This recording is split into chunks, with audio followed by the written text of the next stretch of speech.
Gregor knew that on that day they lost Hugo, he had lost a big part of his heart.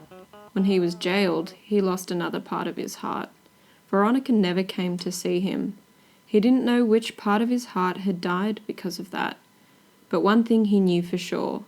In his young chest, a bitter and withered away heart was beating, the heart of an old man left to his own sad destiny. He stopped believing that the day of his freedom would ever come. Freedom looked like a poster on an exotic beach far away on some island to which he had never known the way. With such a heart, broken and partial, he couldn't find any positive emotion any longer. He became so similar to the two men that he initially feared, a little later despised, but he had grown to be similar to these future national heroes, Dido Barretta and Tonchi Bedak. In the beginning of the 90s, good news reached them every day.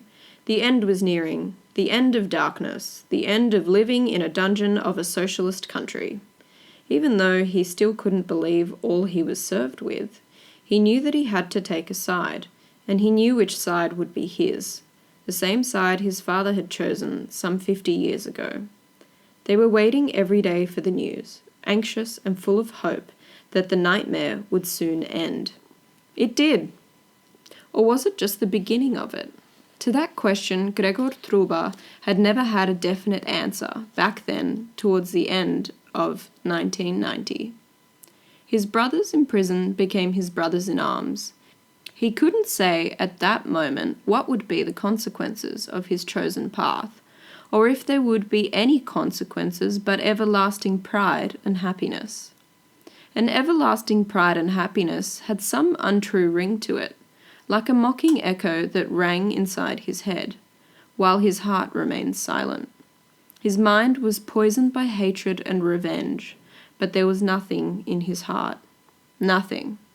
But it is the flame of one's heart, not a sense of self-righteousness, which would deliver the world. On his last visit, even though neither Gregor nor Friar Marag knew it would be the last one, the latter said to his protégé, "When God created man, he gave him the power to choose. My son, he speaks loudly to our nation right now. Be prepared to choose and to lead. My eyes and prayers follow you wherever you go." As a clergyman, he knew that God had given man power, and he was well aware that God had placed him between this power and the individuals, that he could reserve them or bend those powers and secret mysteries the way it served him, suppressed for decades, ideas and ideals. Amnesty for all. The criminals were let off, small thieves and bigger caliber of criminals, fraudsters, political prisoners, rapists and murderers. They were all let out. Amnesty for all. And the new army of brothers in arms was formed. Thousands of people, grateful, thirsty for revenge and bloody missions, sang loud songs, so loud that the nearby mountains shook, the streets of towns cracked. Drunk with freedom and alcohol, they sang their songs with full lungs and extreme pride. It wasn't only national pride, it was their private pride, the pride of the brothers in arms. Gregor Truba sang with them loudly, as singing was the best way he could express himself at any time. New times were ahead of him. He was a free man in a land that had to be freed, his own land. Therefore he proudly sang songs which were forbidden for his father to sing only 10 years before. He sang loudly, he sang proudly.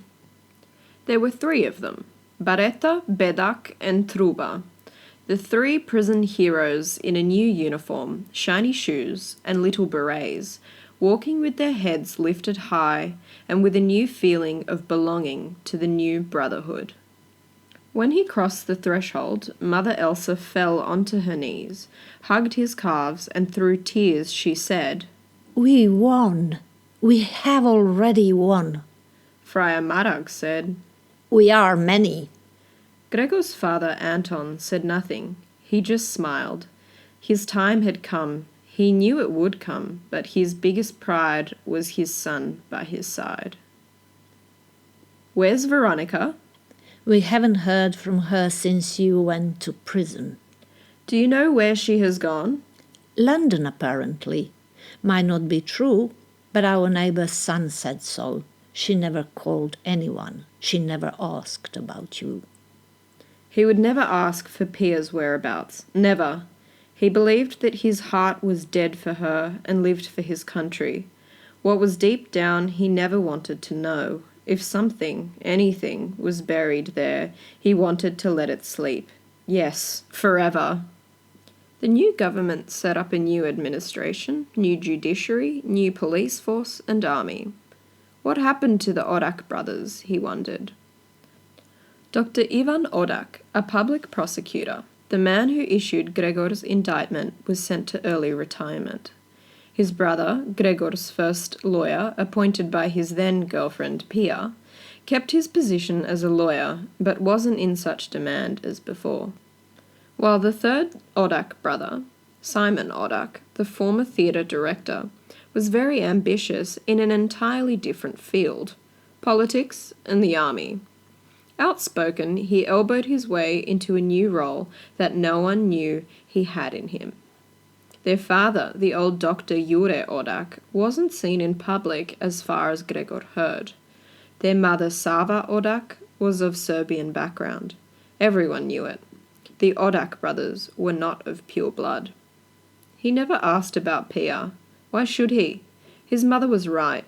On the first day he saw Pia, Mother Elsa said that she would bring only trouble. She brought only trouble. Hugo was hit by a car on that day because Gregor only had eyes for Pia. He bashed this woman Luna because of Pia, and his sister wandered off, somewhere, who knows where, and he believed his mother's words, that Pia was responsible for all of those misfortunes. She brought disaster to him and his family. But that other woman, she was on his mind. She had been on his mind every day for the last 5 years. Luna Averna Bonifacio. Was her gallery still intact? He asked himself. Baretta said Luna was the only woman he had never had, didn't he? His thoughts continued. Then he loudly commented, "Arrogant, selfish, bitch." He slowly accentuated each word. There was a little smile on his face. Then he said loudly again, "Time has come.